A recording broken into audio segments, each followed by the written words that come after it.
땅에서 거듭난 생명 도우시는 주의 사랑 참 기쁨과 화신 가지고 주님의 도우심을 믿으며 살리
저는 지난주 중앙일보 전영기 논설위원회의 칼럼을 제가 읽었습니다.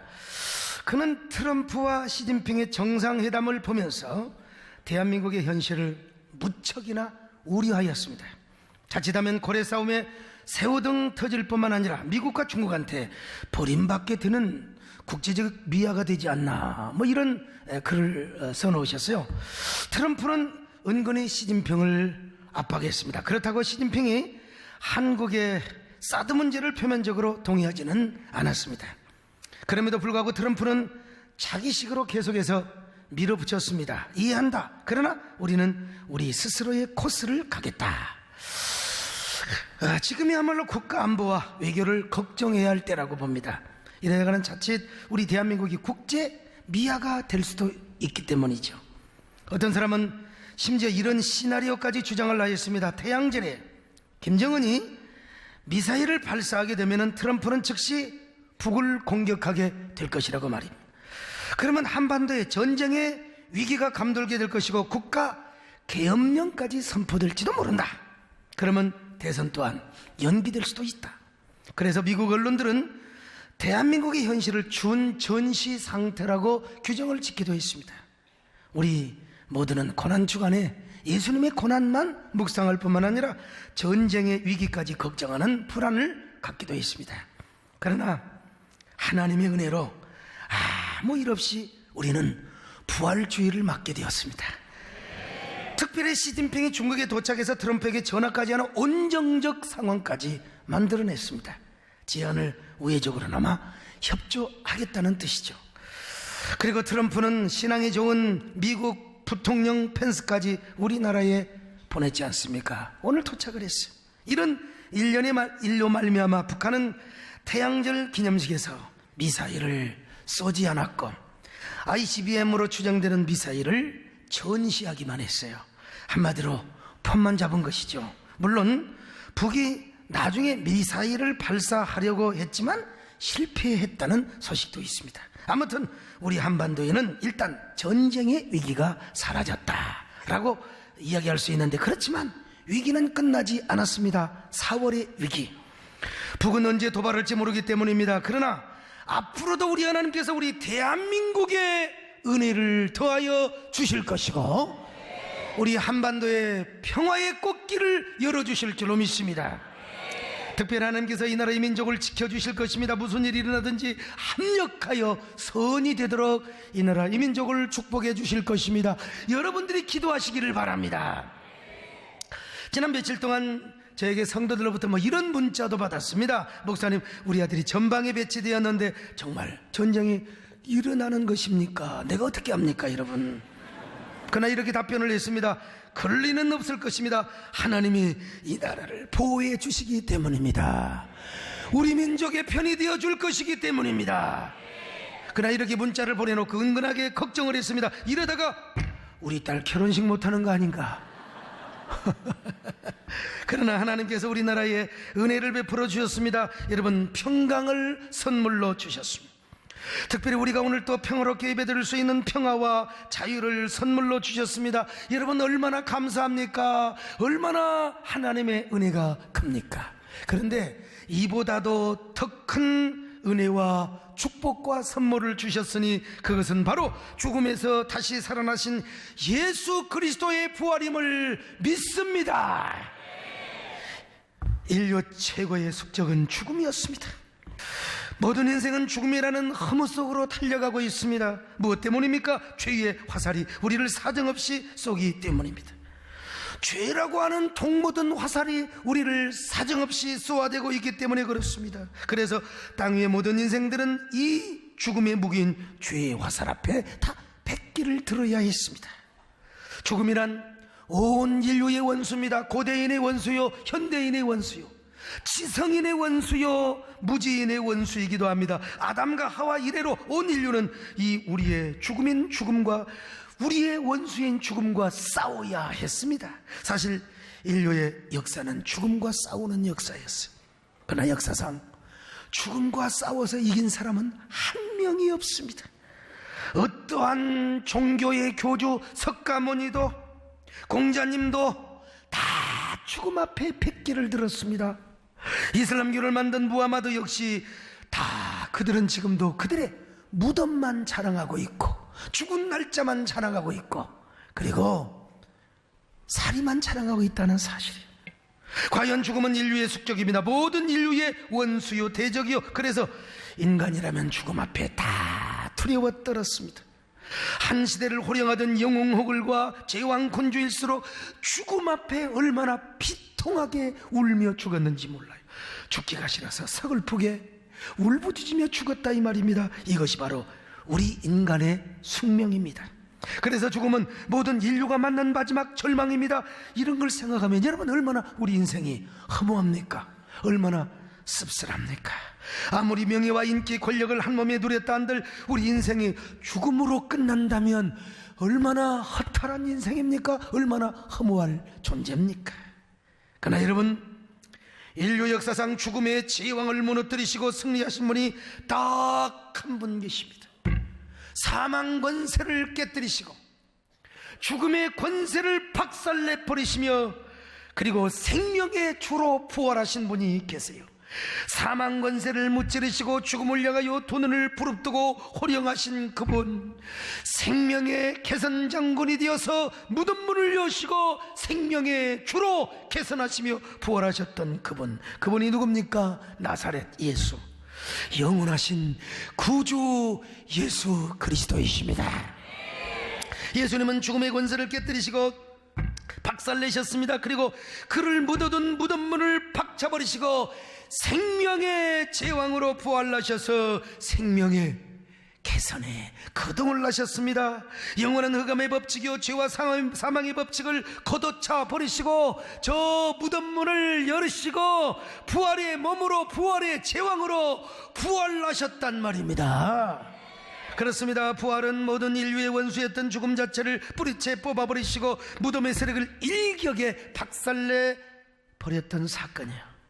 그리고 부활의 주여, 영생의 주여, 왕중의 왕이 되어 성큼성큼 걸어나오시는 불멸의 대서사시를 기록하며, 아니 그 자신이 불멸의 대서사시가 되어 주셨던 우리 주 그리스도 예수, 바로 그 부활의 주님께서 오늘 우리에게 찾아와 주십니다. 우리의 부활이 되어 주십니다.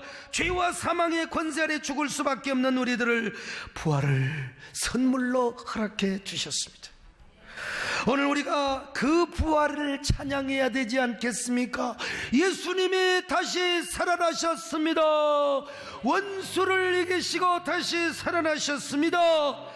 이 부활의 사실을 젖은 눈동자와 뜨거운 목젖으로 울먹거리는 가슴으로 찬양하며 부활의 증인이 되어야 할 것입니다. 사셨네, 사셨네, 예수 다시 사셨네, 할렐루야, 예수님 다시 살아나셨습니다. 사셨네, 사셨네, 예수 다시 사셨네. 원수를 다 이기고 무덤에서 살아나신 어두움을 이기시고 나와서 성도 함께 길이나 쓰시네. 사셨네, 사셨네, 예수 다시 사셨네. 우리 옆 사람 보고 인사 좀 하십시다. 할렐루야, 구주 예수 부활하셨습니다. 한 번 더 하십시다. 그 주님께서 우리와 함께 하십니다. 그런데 이 사실을 모르고 예수님을 사랑했던 여인들이 새벽 미명에 무덤으로 달려가셨어요. 예수님을 사모하는 견딜 수 없는 그리움 때문에 밤을 지새우다가 눈꺼풀을 주님 앞에 들이다가 새벽 미명의 차가운 공기를 가르며 주님의 시체라도 한번 보고 싶어서 얼마나 무서웠을까. 사실 공동묘지 사이로 지나가는 여인들을 한번 생각해 보세요. 무덤을 향하여 얼마나 예수님을 사랑했으면. 제가 너무 운동을 못할 때는 막 저녁 11시 12시가 되어서 후레쉬 들고 혼자 산에 갈 때도 있습니다. 어떨 때는 비가 올라오면 기분이 으스스할 때도 있어요. 여러분, 이 여자들은 얼마나 무서움을 이기고 주님 앞에 달려가요. 자, 마태복음 28장 1절입니다. 시작. 안식일이 다 지나고 안식 후 첫날이 되려는 새벽에 막달라 마리아와 다른 마리아가 무덤을 보려고 갔더니, 그렇습니다. 예전이나 지금이나요, 주님을 사랑하는 사람, 더 감성적으로 아주 서정적으로 주님을 사랑하는 사람은 남자보다 여자인 것 같아요. 왜냐하면 제자들보다 여자들이 먼저 갔지 않습니까? 이 부활 사건도요, 아직 해도 뜨지 않는 어두운 새벽길을 걸어갈 때 얼마나 무서웠겠습니까? 그러나 주님을 사모하고 사랑하는 마음으로 가는 거예요. 오늘 여러분은 어떤 사람입니까? 정말 이렇게 주님을 사모하는 사람입니까? 주님을 이토록 간절하게 연모하고 사모합니까? 오늘 여러분에게도 이 여인들처럼 주님을 사모하는 마음을 더해 주시기를 바랍니다. 서정적인 사랑, 감성적인 사랑, 영적인 사랑, 의지적인 사랑으로 오늘 주님을 더 사랑하시기를 바랍니다. 주님을 더 사모하시기를 바랍니다. 연모하시기를 바랍니다. 주님과 더 가까워지시기를 바랍니다.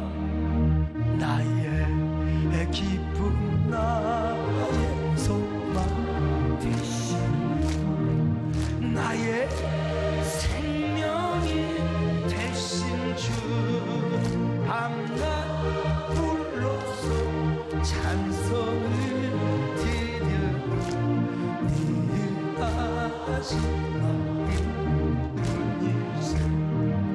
나의 진정 사모하는 예수,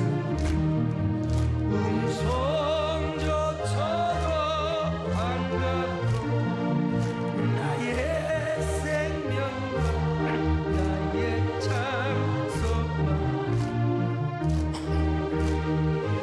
예수. 이렇게 주님을 사모하는 여자들이 마침내 무덤에 도착을 했습니다. 무덤에 도착하기 전에 한 가지 고민이 있어요. 누가 그 무거운 돌문을 열어줄 것인가. 유대인의 무덤에는 돌문으로 다 닫혀 있거든요. 그런데 막상 무덤에 도착하니까 무덤문이 이미 열려져 있는 거예요. 안으로 들어가 보니까 예수님의 시체가 없네요. 야, 막달라 마리아가 얼마나 겁이 들컹났던지 누가 예수님의 시체를 도적질해 갔지는 않는가. 요한복음 20장 1절입니다. 시작. 안식 후 첫날 일찍이 아직 어두울 때에 막달라 마리아가 무덤에 와서 돌이 무덤에 옮겨진 것을 보고, 그래서 허겁지겁한 마음으로 여자들은 다시 베드로와 요한에게 달려갔습니다. 그리고 호들갑을 떨며 이렇게 외칩니다. 베드로님, 요한님, 예수님이 무덤을 새벽에 가서 보니까 예수님의 시체가 사라졌어요. 어떤 도적놈이 예수님의 시체를 훔쳐갔는지 몰라요. 돈 달라고. 이거 인질인지 몰라요. 어서 가보자고. 그래서 베드로와 요한이 막 달려갑니다. 좋아. 요한복음 20장 2절 시작. 시몬 베드로와 예수께서 사랑하시던 다른 제자에게 달려가 말하되 사람들이 주님을 무덤에서 가져다가 어디에 두었는지 우리가 알지 못하게. 야, 이 말을 듣고 베드로와 요한이 즉시 예수님의 무덤으로 달려갑니다. 그때 아마 당시 베드로는 나이도 먹고 뚱뚱했어요. 그래서 달리기를 못하는 거요. 그런데 요한이는 저처럼 젊고 날씬해가지고 얼마나 달리기를 잘하는지 말이요. 그래서 베드로보다 먼저 사람은 날렵해야 됩니다. 여러분, 저처럼 날씬해야 됩니다. 여러분, 산에 올라가도 유장로님이나 강정희 장로 같은 경우는 못 올라와요. 요한이가 빨리 달려갔습니다. 자, 요한복음 20장 3절로 4절이요. 시작. 베드로와 그 다른 제자가 나가서 무덤으로 달려갈 새 둘이 달리 같이 다름질하더니 그 다른 제자가 베드로보다 더 빨리 달려가면서 무덤에 이르러 요한이가 먼저 달려갔네요. 그런데 요한이는 먼저 도착을 했지만 무덤 안에 들어가지는 않았습니다. 오히려 좀 더 늦게 도착한 베드로가 하면서 무덤 문을 속으로 들어갔습니다. 베드로가 예수님의 무덤 속에 들어가 보니 과연 예수님의 시체는 보이지를 않았어요. 그런데 베드로가 목격한 빈 무덤의 상황을 성경은 이렇게 말씀하고 있습니다. 자, 한번 보시겠습니다. 요한복음 20장 6절로 7절입니다. 시작. 시몬 베드로는 따라와서 무덤에 들어가 보니 세마포가 놓였고 또 머리를 쌌던 수건은 세마포와 함께 놓이지 않고 딴 곳에 쌌던 대로 놓여 있더라. 여러분, 이게 무슨 말인 줄 아세요? 오늘 이 말씀을 원문 그대로 번역한다면 다음과 같습니다. 시몬 베드로는 따라와서 무덤에 들어가 보니 세마포가 원래 감쌌던 그대로 놓여 있었고 또 머리를 감쌌던 수건도 처음 있던 장소에 세마포와 분리되어 원래 감쌌던 그대로 놓여 있더라. 우리 저희 교회 연구 목사님이신 신성호 교수님이 번역을 해서 저에게 선물로 줬어요. 이 말을 쉽게 설명하면 다음과 같습니다. 당시 시신을 쌌던 구조물은 두 부분으로 나뉘어 있습니다. 목에서부터 발끝까지 세마포로 쌌고 머리 부분은 세마포 수건으로 쌌거든요. 그런데 베드로가 본 장면은 목에서부터 발끝까지 싼 세마포가 원래 감쌌던 그대로 놓여져 있다는 것입니다. 그리고 머리 부분을 감쌌던 수건도 처음 있던 그 장소에 세마포 부분과 분리되긴 했지만 원래 그대로 놓여져 있다는 것이죠. 더 쉽게 말하면 머리에서 발끝까지 예수님의 시신을 감쌌던 세마포와 수건이 시신과 한때 감싸져 있다가 다시 머리와 목을 감쌌던 부분이 분리된 채로 그대로 있었다는 것입니다. 분리는 되었지만 원래 있던 그대로 놓여져 있었다는 거예요. 무엇을 말씀하느냐? 안에 있던 시신이 밖으로 나와 사라졌다는 것입니다. 그러니까 두 제자들이 본 광경은 시신은 없어지고 시신을 감쌌던 그 구조물만 그대로 저 머리를 감쌌던 수건과 몸을 쌌던 저 세마포가 구분만 되어 있을지 그 자리에 그대로 있었고 그리고 몸만 싹 빠져나갔다는 것입니다. 어쩌면 누에 꽃이 속에 있었던 번데기가 감쪽같이 사라지고 꽃이만 딸랑 남은 형태와 마찬가지로 저렇게 그림까지 보여줬는데도 이 말이 이해가 안 되시는 분은 부활하는 데 지장이 있을지도 모릅니다. 한번 따라합시다. 예수님 무조건 살아나셨습니다. 마치 예수님께서 살아서 증발하시듯이 그것들을 통과해서 밖으로 나오신 거예요. 얼마나 감사해요. 물론 누에 꼬치가 빠져나올 때는 빠져나온 구멍이라도 있지만 예수님의 모습은 구멍도 없네요. 고스란히 몸만 쑥 빠져나오신 것입니다. 얼마나 감사합니까? 할렐루야. 여러분, 예수님의 부활을 입증하는 것으로 이보다 더 분명하고 확실한 증거물이 또 어디가 있겠습니까? 많은 경우 예수님의 부활의 증거를 빈무덤으로 제시하는 경우가 많습니다. 물론 좋은 증거일 수 있죠. 그러나 빈무덤이 뭐 한두 개입니까? 오늘 본문에서 소개하고 있는 구조물 형태가 가장 부활에 대한 확실한 증거요. 왜냐하면 세상에는 여러 형태의 빈무덤이 있거든. 예수님의 빈무덤은 그냥 딸랑 빈무덤이 아니라 그 속에 당신의 부활을 입증해주는 아주 좋은 내용물을 그야말로 남겨놓으신 채 세마포 속에서 우리 예수님의 몸이 쏙 빠져나가셨어요.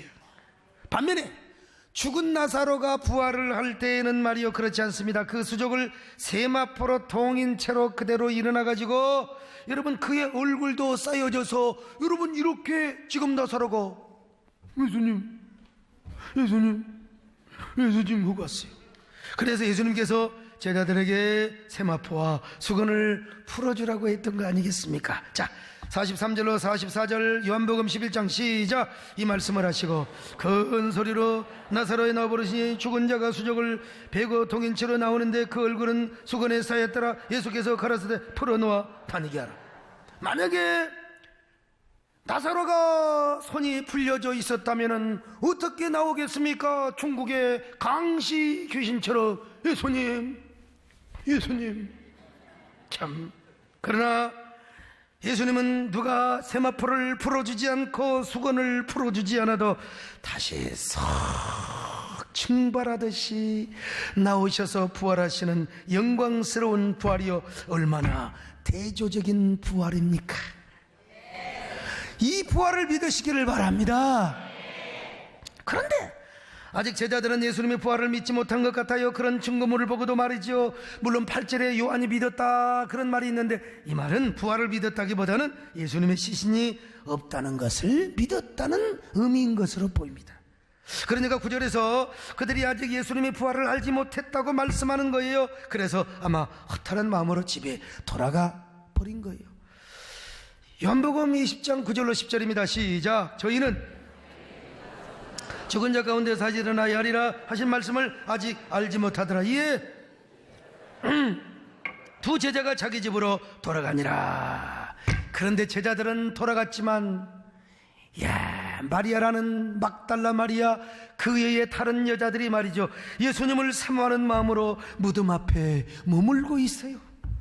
예수님 어떻게 되신 것입니까? 왜 예수님은 시신이 없으시나요? 어디 계신 것입니까? 누가 예수님의 시신을 돌라갔나요? 십자가에 죽으신 것도 이렇게 억울해 죽겠는데 예수님의 시신까지 누가 가져갔단 말입니까? 예수님 어디 계세요? 나타나 주세요. 당신의 시신이라도 보고 싶습니다. 여러분, 향재료를 가져왔거든요. 내가 향료라도 넣고 싶습니다. 예수님 어디 계시는 것입니까? 예수님 불러만 봐도 그 사랑의 눈물 나요.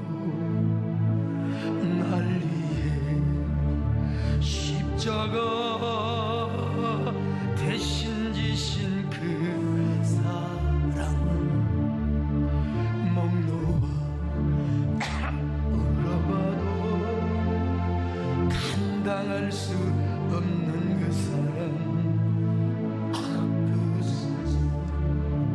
사랑을 옷치말로 그 표현하리. 예수님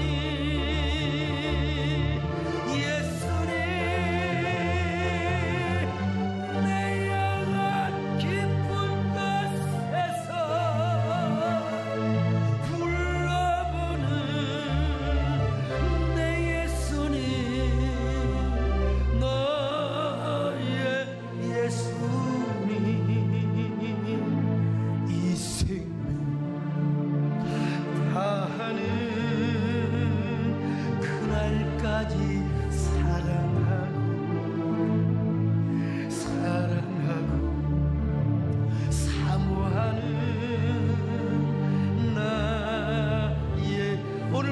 마리아가 한번 되어보십시다. 예수님이여, 예수님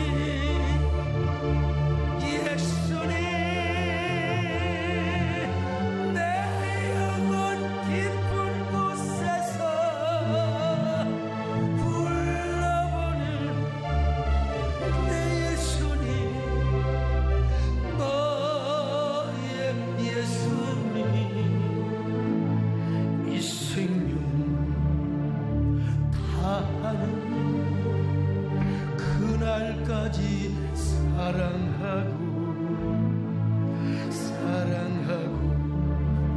사모하는 나의 예수님, 나의 예수님.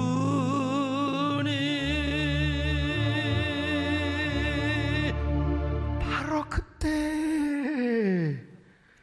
부활하신 예수님께서 마리아에게 나타나셨어요. 마리아야, 마리아야. 그때 이런 노래를 우리 주님이 안 불러주셨을까? 마리아, 마리아, 사랑하는 막달라 마리아야. 여러분, 막달라 맨날 달라고 하는 주님의 사랑도 달라. 오늘 우리 주님께서 마리아와 함께 오셔서, 마리아, 여자가 부활 감상금 해왔어? 막달라, 막달라. 오늘 마리아야, 나는 내가 약속한 대로 이렇게 부활했노라. 나는 부활하였지만 아직 아버지께로 올라가지 아니하였노라. 그러니 너는 어서 제자들에게 달려가서 나의 부활 소식을 전하거라. 이 얼마나 기가 막힌 얘기입니까? 자, 요한복음 20장 16절로 17절입니다. 시작. 예수께서 마리아야 하시거늘 마리아야, 마리아가 돌이켜 히브리 말로 라보니여 하니 이는 선생님이라. 예수께서 이르시되 나를 만지지 말라. 내가 아직 아버지께로 올라가지 못하였느라. 너는 내 형제들에게 가서 이르되 내가 내 아버지 곧 너희 아버지 내 아버지 내 하나님 곧 너희 하나님께로 올라간다 하라. 야, 마리아가 얼마나 가슴이 울컥거렸겠습니까? 마리아가 얼마나 뭉클했겠습니까? 그래서 제자들에게 달려가서 예수님 부활하셨습니다. 예수님 시체가 도망간 것이 아니라 부활하셨습니다. 그 예수님께서 여러분 제자들에게도 나타나셨어요. 오늘 여러분에게도 나타나십니다. 할렐루야. 우리에게도 찾아오셨어요. 마침내 그 예수님은 감람산 위에 승천하셨어요. 사도행전 1장 9절입니다. 시작. 이 말씀을 마치시고 저희 보는 데서 올리워 가시니 구름이 저를 가리워 보이지 않게. 예수님은 승천하실 때 그냥 승천하지 않으셨어요. 우리의 부활도 약속하고 언젠가 다시 오시겠다고. 가실 때 다시 오마 약속하신 우리 예수님. 그러므로 여러분, 예수 믿는 사람은 예수님이 부활만 믿는 것이 아니라 오늘 우리의 부활도 믿으시기를 바랍니다. 왜냐하면 예수님은 우리의 첫 열매로 부활하셨고 언약의 머리로 부활하셨기 때문입니다. 그러므로 우리가 예수 그리스도의 부활을 믿는다면 우리의 부활도 확실하게 믿어야 됩니다. 우리의 부활도 확신해야 됩니다. 여러분, 어떻게든지 우리는 부활하게 되어 있어요. 일찍 죽든 늦게 죽든 편하게 죽든 교통사고가 나서 죽든 간에 반드시 부활하게 되어 있어요. 반드시 부활하게 되어 있습니다. 이 사실을 믿으시기 바랍니다.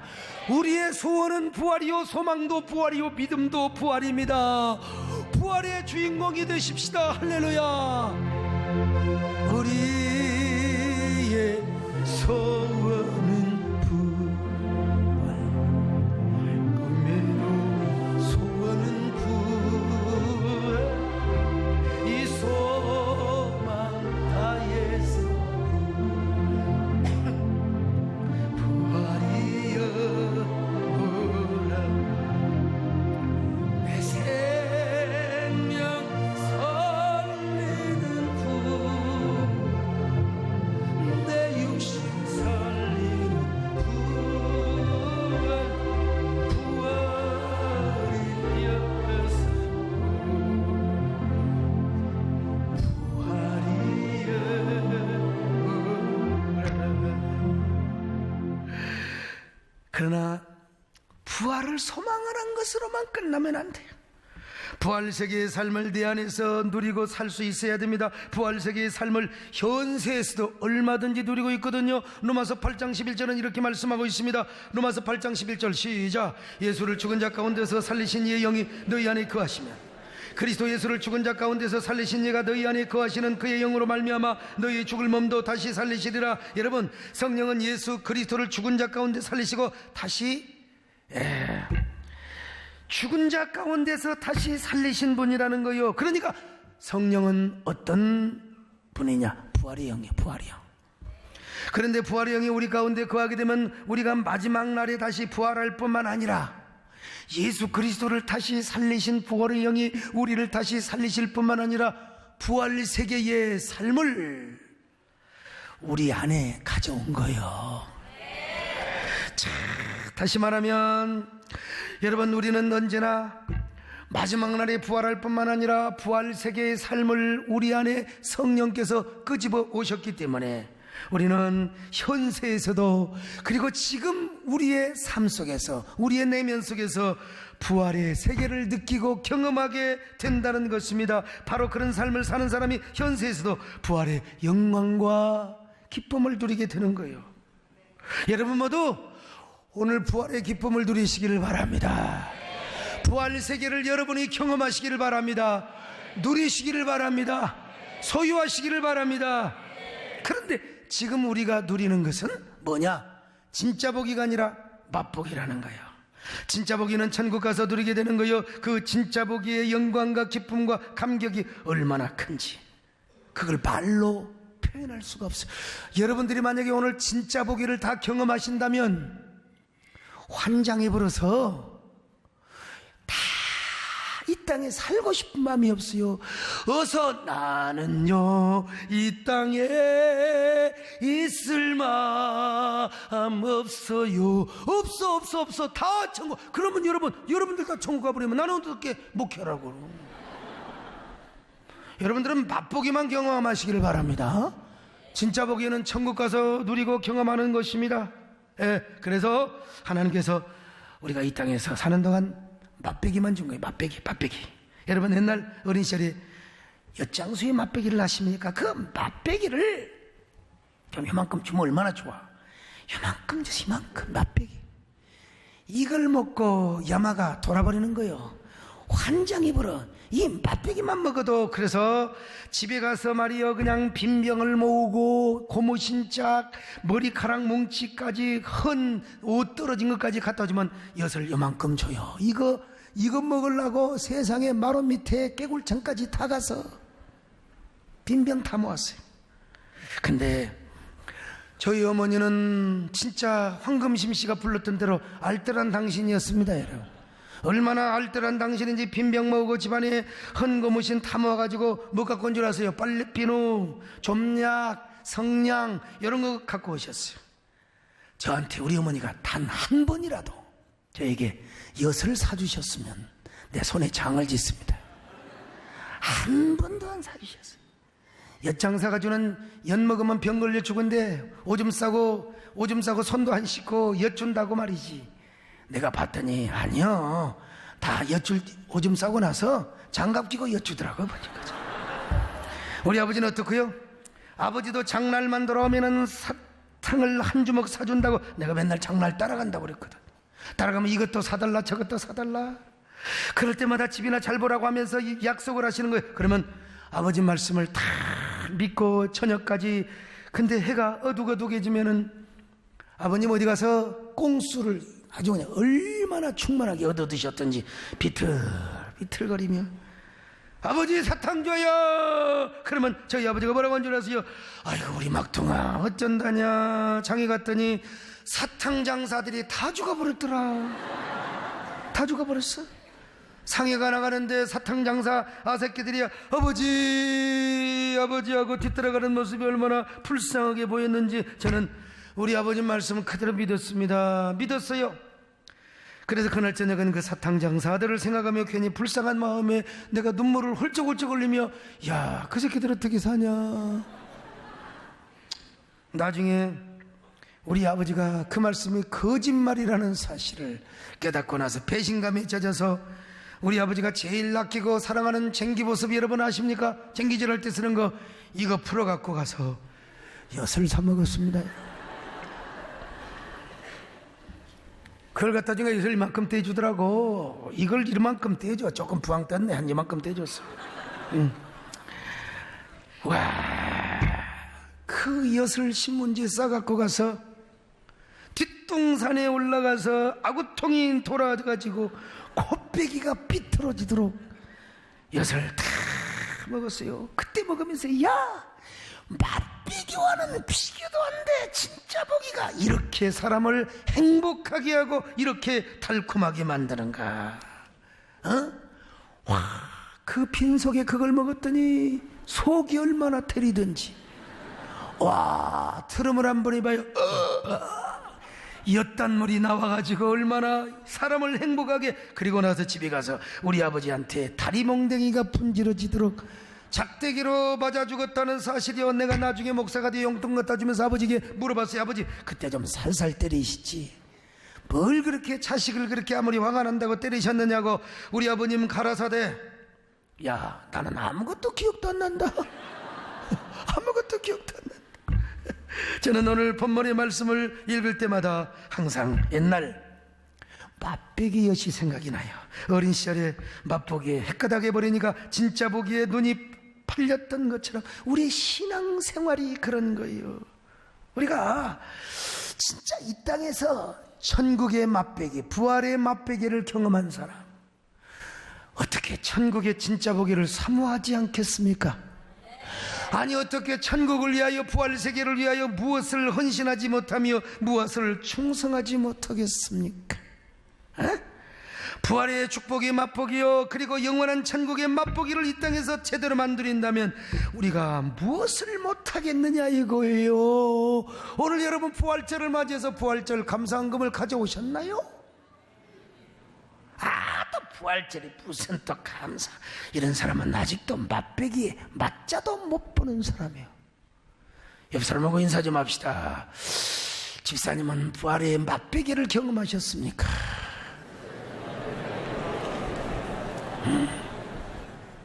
맛보기를 경험하면 우리가 진짜 베기를 위해서 무엇을 헌신하지 못하겠습니까?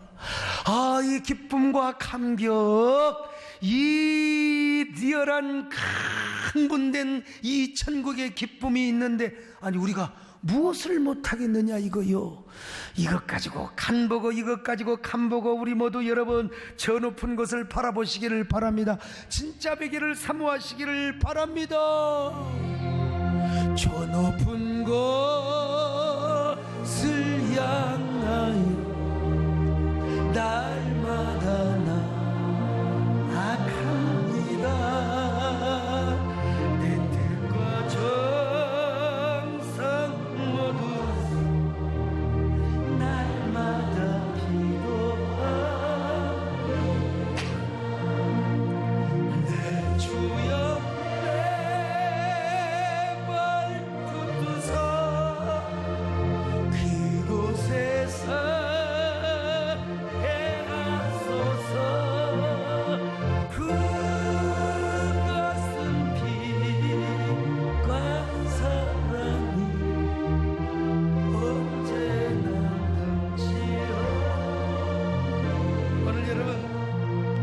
맛보기 못 보는 사람이, 맛보기를 모르는 사람이 교회 와서 맨날 쌈박질하는 거예요. 노에서도 총에서도 신앙의 감격을 잃어버리면은 여러분 맨날 쌈박질하고 불평하고 싸우고 증오하고 미워하고 에덴의 통쪽을 만드는 거예요. 천국의 껍데기, 부활의 껍데기만 가지고 있는 사람들. 그러다가 무슨 일 생기면 얼마나 불안에 떨고 호들갑을 떱니까? 그러나 여러분, 부활의 맛보기를 경험하는 사람은 항상 기쁨이 넘칩니다. 여러분, 두려움이 없습니다. 아니, 내가 이 땅에서 여러분요, 참 전쟁이 일어난다 하더라도 내가 부활 세계의 삶을 누리다가 뭐 죽으면 천국 가는 데까지 가 뭐가 두려워, 그렇다고 뭐 전쟁이 일어나게 하옵소서, 그럴 필요는 없습니다. 여러분, 그렇다 하더라도 우리는 두려워할 필요가 없다 이 말이요. 언제나 감사하시기를 바랍니다. 이 부활 세계의 축복을 누리며 사시기를 바랍니다. 이런 사람은 뭐든지 잘 됩니다. 형통하게 됩니다. 합력하여 선을 이룹니다. 어려움이 물러갑니다. 어둠이 물러갑니다. 스프링처럼 언제나 솟구치는 잔인한 4월에 라일락을 일궈내는 이 생명의 기운이, 부활의 축복이 여러분 모두에게 함께 하시기를 축원합니다. 하나님 아버지 고맙습니다. 우리 모두 이런 축복의 성도들 되게 하옵소서. 언제나 부활을 소유하며 부활의 축복을 누리며 살아가는 저희들 되게 하여 주시옵소서. 예수님의 이름으로 기도드리옵나이다. 아멘.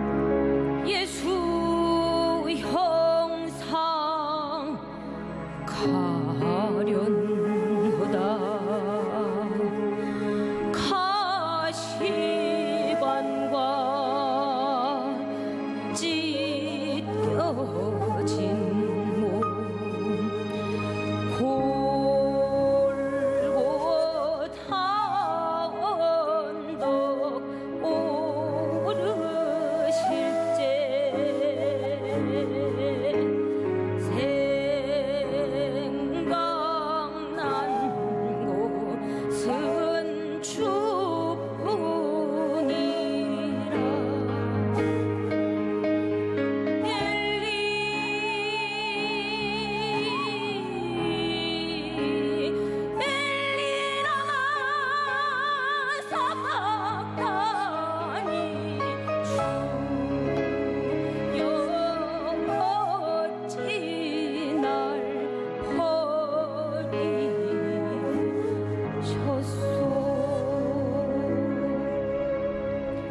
이렇다시 예수님께서 우리의 죄 때문에 죽으시고 장사한 지 사흘 만에 죽은 자 가운데서 다시 살아나셨도다. 얼씨구.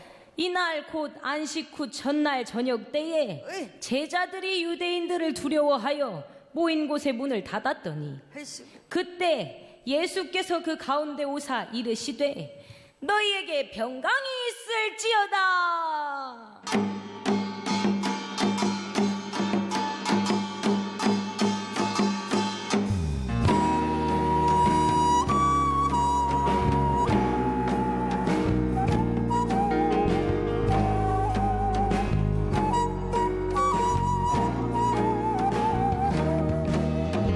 할렐루야 우리 예수 부활 승천하셨네. 세상 사람 찬양하니 천사와 나팔으라. 구주 예수 부활하사 사망 권세 이겼네. 구주 예수 부활하사 사망 권세 이겼네.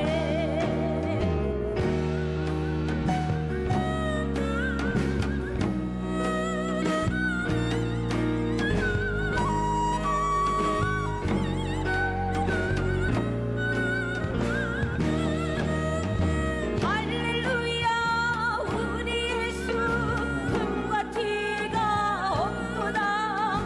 무덤 속에 있는 죄인 주가 일으키시네. 구주 예수 부활하사 영광주로 오시네. 구주 예수 부활하사 영광주로 오시네.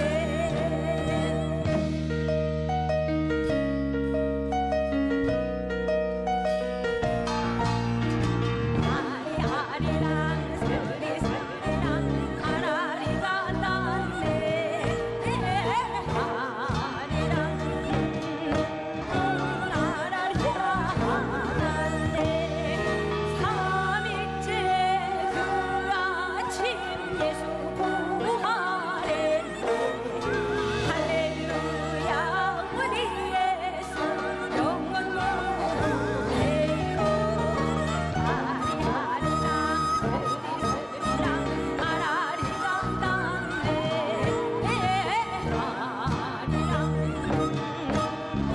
아라리가 났네. 경사가 났구나. 경사가 났네. 오늘 세대네 경사가 났네.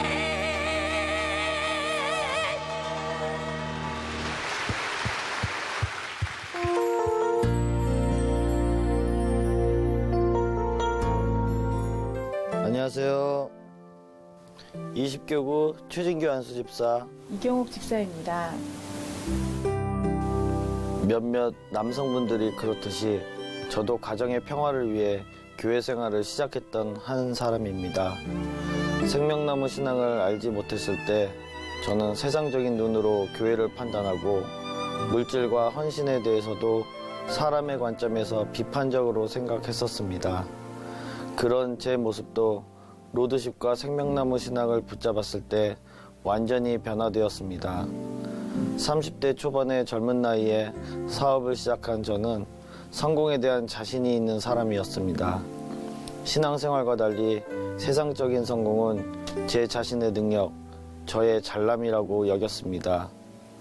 보안 전문 중소기업을 수년째 운영하면서 저희 기업은 별탈 없이 해마다 성장을 더해가고 있었고 사업이 잘 돼갈수록 저는 초심을 잃고 교만해져 갔습니다. 그런 제게 고난이 찾아왔습니다. 투르크메니스탄이란 이름도 생소한 나라와의 농업부 토지정보 국책사업을 수주하게 되었지만 부당한 서류 제출 요구 사항으로 위기가 찾아왔습니다. 이것을 해결하지 못하면 모든 것이 수포로 돌아갈 상황이었습니다.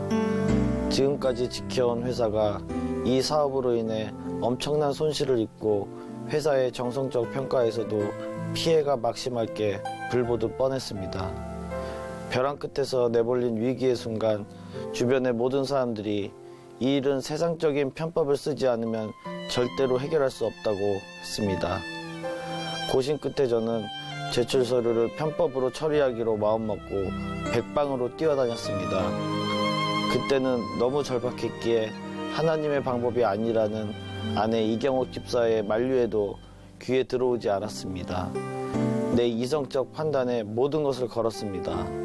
하지만 발버둥 칠수록 마치 내가 하려는 모든 진로를 누군가 철저히 막고 있기라도 하는 듯 상황은 꼬여만 갔습니다. 결국 시간이 얼마 남지 않은 상황에서 노력한 모든 것이 수포로 돌아갔습니다. 깊은 절망과 좌절, 자포자기하는 심정이 몰려왔습니다. 제가 할 수 있는 것은 정말 아무것도 없었습니다. 그때서야 저는 교회를 향해 발길을 돌렸습니다. 그날의 기억은 아직도 생생합니다. 한시가 급한 상황임에도 불구하고 교회로 발길을 향한 제 자신이 미친 게 아닌가 하는 생각이 들었습니다. 예배를 드리면서도 도대체 내가 여기서 뭘 하고 있는 건가 하는 생각이 떠나질 않았습니다. 그런데 어느 순간 모든 것을 내려놓게 되었습니다. 목사님의 말씀을 통해 정직하지 못한 방법을 택했던 내 자신이 너무도 부끄러워졌고 하나님의 의가 아닌 내 의와 고집을 앞세운 것을 회개했습니다. 예배 후 담임 목사님께서는 모든 정황을 듣고 정말 기도밖에 없네 하면서 진심으로 기도해 주셨습니다. 순간 제 마음은 왠지 모를 평안으로 가득 찼습니다. 기도를 받고 돌아가는 길에 갑자기 한 가지 생각이 스쳤습니다. 대한상공회의소에 직접 찾아가 보자는 감동이었습니다. 다른 방법은 완전히 포기하고 곧장 그곳으로 향했습니다. 이후 놀라운 일이 벌어졌습니다. 말도 안 되는 이례적인 케이스로 대한상공회의소에서 그 모든 서류를 직접 발행해 주겠다고 한 것입니다. 정말 기적과도 같은 하나님의 도우심으로 모든 일이 한 방에 해결되었고 이 사업을 성공적으로 마무리하게 되었습니다. 그리고 이 사업을 통해 얻은 수익을 모두 하나님께 드렸습니다. 그날 이후 모든 것이 달라졌습니다. 저는 이 사건을 계기로 로드십 신앙, 생명나무 신앙을 몸소 경험했습니다. 나의 모든 경영을 주님께 맡길 때 비로소 하나님의 역사가 일어난다는 것을 깨닫게 하신 것입니다. 이후 하나님께서는 저희 회사를 축복해 주셨고 현재는 그때보다 몇 배 성장을 이루게 되었습니다. 그리고 더욱 감사한 것은 하나님의 영광을 위해 쓰임받는 주님의 기업을 꿈꾸게 하신 것입니다. 그렇기에 저는 앞으로도 제게 허락하신 모든 것을 하나님께 맡기고 오직 주님께 영광 돌리는 삶을 살아가고자 합니다.